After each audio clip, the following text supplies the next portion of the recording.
ethical, optimal allocation of resources is based on scarcity. If there's less money, we'll think harder about how we use it. In fact, if there's less of anything, we'll think harder about how we use it. That's why, supposedly, gold worked as a currency reserve until, of course, we needed more money to fight wars. Then we had to get rid of it. But is fiat money loosening the temptation to focus on what is the best use of resources? Do we need the concept of scarcity? Because otherwise, well, where's the discipline? That's today on the Debunking Economics podcast with Steve Ken. I'm Phil Dobbie. Welcome back. Now, I have to say, Steve, we have spoken about this before, and one of the concerns that I have about modern monetary theory is that we say money should be created until we have full employment. But how do you determine how that money is spent? It falls, and we talked about this last week, didn't we? It falls into the role of the government rather than the markets to determine that. So that's not really economics, is it? No, it's certainly not economics as we've known it. Well, economics as we've known it should no longer be known. I mean, if you know the final four words of my next book, it's got to go, and it is neoclassical economics, and a lot of it revolves around how to think about scarcity and about money. But if you say we're going to create more money because we can, and we have less of a concern about scarcity or the resources are managed centrally, I mean, you are getting pretty close to communism. No, because you still have private ownership of means of production, and well, you see, I often, and I've had to do this to think about it sensibly. I had to think about the government as a money creator, independent of it being a creator of physical goods. Okay, so if you think about the government, if the government creates money, that's creating, as MMT says, net financial assets for the private sector. So the government spends it, the so-called debt is all caught up on the government books. The private sector gets money that is not attached to a debt for the private sector, which is what happens when the private sector borrows from private banks. So you get effectively getting tokens that you can use to circulate, and the turnover of those tokens can create wages and profit and interest in the private sector. So it's part of providing the monetary mechanism of a capitalist economy.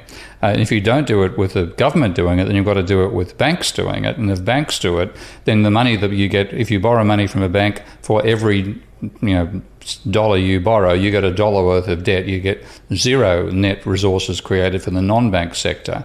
And you then, when you look at if you look in terms of equity, as I define it in the way I do my macroeconomic modelling, which is the net sum of your claims on the rest of the world versus the rest of the world's claims on you. So I'm leaving out stuff people own outright.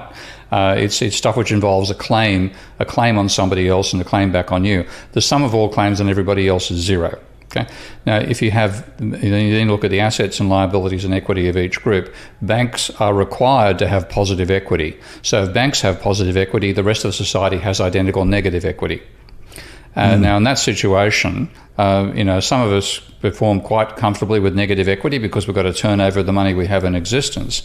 But you look at you do your sums. Oh God, I owe more than I'm worth.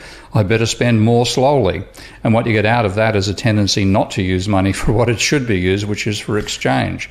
So in that sense, I'm in favour of government money creation. And looking at it that way, the best thing a government can do is provide money to people for things like education, fully fund public health, and then the money that's created that way is spent by students, university lecturers and staff, doctors and nurses into the rest of the economy, and that provides, and on green projects as well, of course. So but the thing is, if the government's actually deciding what the money gets spent on, then you've got your issues about whether they're the right place to do it or not. Yeah. Well, so it is still a big question mark, isn't it? But if the alternative is, as you say, is that the banks create the money. So let's just explore that very quickly, because the idea is that when banks give you a loan, they are creating money, so that is money pumped into the economy. The problem is, of course, that they want it back again. That's which is money pulled out of the economy. So you're actually no better off ultimately, and in the meantime, of course, you've paid interest to the bank as well. So you're actually, you're actually materially actually worse off at the end of the whole. Well, no, you're better off in one sense. I'll give an example I know all too well, and that is a small business that wants to open up a a small business person who's got a block of land on which they want to build storage sheds. Mm-hmm. And if the bank gives them money for the storage sheds, let's say the sheds cost $400,000 to build, then they have a debt of $400,000. But that $400,000, and they've got to pay interest on. Let's say it's 10%, so they're paying $40,000 a year. Now that $400,000 is then injected into the community where that shed is built. And if that money turns over twice, I'm going to just make it simple, twice a year, that $400,000 of cash generates $800,000 per year of income. Right. Now, so it's seed money that's adding to the multiplier effect, isn't it? In effect, so it's money turns over more than one. In a healthy economy, we don't have one these days, but the money turns over more than once. So it's quite possible to borrow money and start a business and be able to pay your wages to your workers, pay your interest bill, and still have a profit, which is dollars per year, not dollars. So. It's still beneficial. You can have a system operating that way. It's just that it creates perverse incentives for non-bank private sector, because by definition, again, if you just had a pure credit economy, because the banks have to have positive equity, the rest of that society has negative equity, and then you get, I think I might try to get out of being a negative equity. I know what I'll do. I'll go borrow some money off the bank again and go and buy shares. And then you drive up share prices and you do your notional calculation of what your assets are worth, where if you sold the shares for the price they currently sell at, then you would have X amount of money in your account. You do your sums. I'm at positive equity. Isn't that wonderful? You've got a Ponzi scheme going called 1929. But you could fix that with regulation, though, couldn't you? If you go back to that regulate, where's the government? It should. Got you. And this is the pub joke time again. But the fact that back in the pub. The fact they're not doing it exactly. But but if you take the example of the warehouses where you wanted some money to invest, and then that helps add to the velocity of money, and it helps the economy and it employs people, so that's all good. That money came from the bank and from investors, presumably because they saw that there was a business model here that was worth investing in. Better that the commercial sector does that than having to go to the government and having a government bureaucrat saying, I'm not quite. Well, we've done that. We've done 4 warehouses this year. We're not doing any more. Well, yeah, and that's the problem. I mean, the classic instance there, in terms of when the government does the spending or decides who it gives the money to for spending. The best comparison I think we've got right now is the space race, where I think it's called UAL, the ULA, Universal Launch Group, or whatever it's called. It's Bezos is part of it, I think, but it's Boeing and et cetera, and they're the ones who are building the rocket that's supposed to take American astronauts back to the moon, where they will then exchange into a SpaceX capsule to go down to the surface, or SpaceX. What do they call the Starship? Now, when you look at the business model there, Elon Musk has built 15 prototypes of actually 20 now.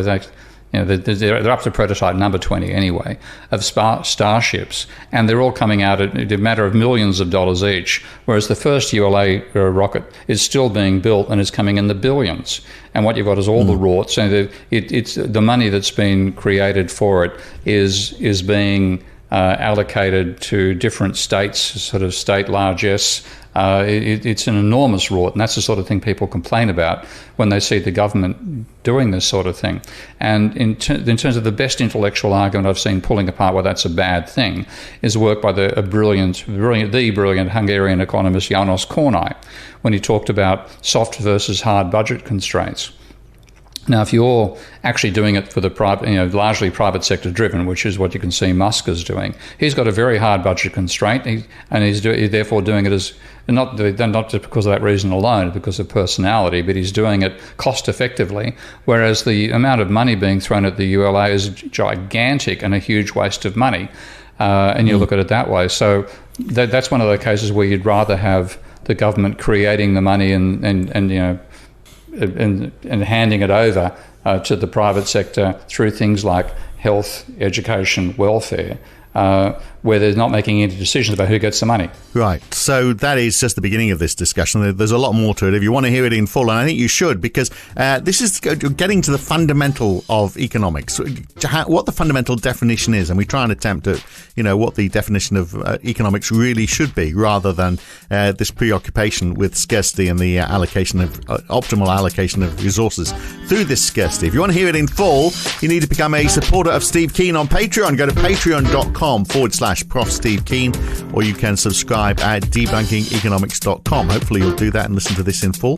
And we'll catch you again next week for another one. Thanks for listening.